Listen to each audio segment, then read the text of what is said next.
Video دیکھنے سے پہلے آپ سے گزارش ہے کہ ہمارے چینل کو سبسکرائب کر لیں اور ساتھ میں موجود بیل آئیکن کے بٹن کو پریس کر لیں تاکہ ہماری آنے والی ہر ویڈیو آپ تک پہنچتی رہے۔ بسم اللہ الرحمن الرحیم۔ السلام علیکم ناظرین، آج ہم بات کریں گے کہ ترک دائرہ اسلام میں کیسے داخل ہوئے۔ 22 ہجری 652 کو اسلامی فوجوں نے باب کے علاقوں کی طرف پیش قدمی کی تاکہ وہ ان علاقوں کو فتح کر سکیں۔ یہ وہ علاقے تھے جن میں ترک رہائش پذیر تھے۔ اسلامی فوجوں کے سپہ سالار عبد الرحمن بن ربیعہ نے ترکوں کے سردار شہر براز سے ملاقات کی۔ شہر براز نے عبد الرحمن رضی اللہ تعالیٰ عنہ سے صلح کی درخواست کی اور اس بات کا اظہار کیا کہ وہ ارمن پر حملہ کرنے کے لیے اسلامی لشکر میں شریک ہونے کے لیے تیار ہے۔ عبد الرحمن نے انہیں اپنے قائد سراقہ بن عمر کے پاس بھیج دیا۔ شہر براز نے سراقہ سے ملاقات کی اور ان سے اپنی خدمات پیش کرنے کے سلسلہ میں بات کی۔ سراقہ نے ان کی پیشکش کو قبول کر لیا اور اس بارے میں ایک خط امیر المومنین حضرت عمر بن خطاب رضی اللہ تعالیٰ عنہ کے نام تحریر کیا اور انہیں اس بارے میں اطلاع دی۔ حضرت عمر فاروق نے بھی سراقہ کی رائے سے اتفاق کیا اور اس کے بعد مسلمانوں اور ترکوں میں باقاعدہ معاہدہ طے پا گیا۔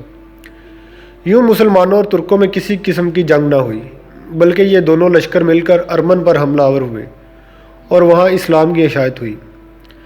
اس کے بعد اسلامی لشکر فارس کے شمال مشرقی علاقوں کی طرف بڑھے تاکہ مسلمان لشکروں کے ہاتھوں دولت ساسانیہ کے سقوط کے بعد ان علاقوں میں توحید الہی کی ترویج کا کام ہو سکے۔ یہ وہ علاقے تھے جو شمال کی طرف اسلامی سپاہ کے راستے میں سب سے بڑی رکاوٹ سمجھے جاتے تھے۔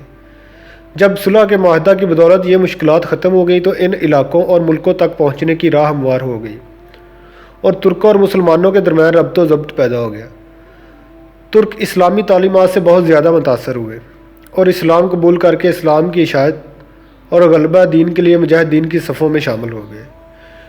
خلیفہ راشد حضرت عثمان غنی رضی اللہ تعالیٰ کے عنہ میں کے دور عہد خلافت میں طبرستان کا پورا علاقہ فتح ہو گیا۔ 31 ہجری کو اسلامی لشکر دریائے جیہوں کے پار اترا اور ماورا النہر کے علاقے میں پڑاؤ کیا۔ اس علاقے کے ترک جوک در جوک اسلام میں داخل ہوئے اور اسلام کا دفاع کرنے اور خدائی پیغام کو پوری دنیا میں پھیلانے کے لیے جہادی سرگرمیوں میں شریک ہو گئے۔ اس کے بعد بھی اسلامی لشکر کی پیش قدمی جاری رہی۔ حضرت امیر معاویہ کے دور میں بخارا فتح ہوا۔ کامیابی و کامرانی کا یہ سلسلہ آگے بڑھا اور سمرقند بھی اسلامی قلمرو میں شامل ہوا، حتیٰ کہ اسلامی سلطنت کی سرحدیں وسیع سے وسیع تر ہوتی گئی اور ایک وقت وہ بھی آیا کہ ماورا النہر کے تمام علاقے اسلامی سلطنت کا حصہ بن گئے اور ان میں بسنے والے ترک قبائل نے خالص اسلامی تہذیب و تمدن کو اختیار کیا۔ عباسی خلفاء اور عمرہ کے درباروں میں ترکوں کا اثر و نفوذ بڑھنا شروع ہوا۔ ہر شعبے میں ترکوں کی ایک متنوع تعداد دیکھی جانے لگی۔ فوج، کاتب اور حکومت کے دوسرے اعلیٰ منصب، غرض کہ کوئی بھی ایسا محکمہ نہیں تھا جہاں ترک موجود نہ ہو۔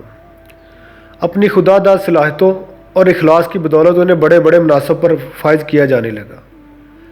جب خلیفہ مامون رشید کے بعد اس کا چھوٹا بھائی معتصم تخت خلافت پر بیٹھا تو ترک اثر و نفوذ کے سامنے اعلیٰ مناصب کے سب دروازے کھل گئے۔ بڑے بڑے منصب ترکوں کے سپرد ہونے لگے۔ ترک اب سلطنت کے ہر شعبہ میں کلیدی اسامیوں پر کام کرنے لگے۔ دراصل معتصم ایرانی اثر و نفوذ کی بے حکمی کرنا چاہتا تھا۔ ایرانی جو خلیفہ المامون کے دور سے ایک بہت بڑی طاقت کی حیثیت سے حکومتی عہدوں پر فائز چلے آ رہے تھے اور ان میں کافی حد تک خودسری کے آثار نمایاں ہونے لگے تھے۔ معتصم کے اس قدم نے لوگوں کو کافی حد تک مشتعل کر دیا تھا۔ فوج اور عوام دونوں میں بے چینی پھیل گئی تھی۔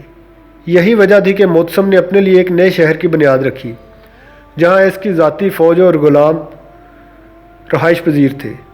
یہ نیا شہر سامرا کے نام سے یاد کیا جاتا ہے جو بغداد سے 125 کلومیٹر دور تھا۔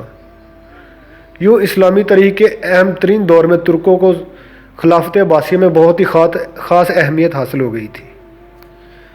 ناظرین، اگر آپ کو ہماری ویڈیو پسند آئی ہو تو لائک اور شیئر ضرور کریں، کمنٹ سیکشن میں اپنی رائے کا اظہار ضرور کریں۔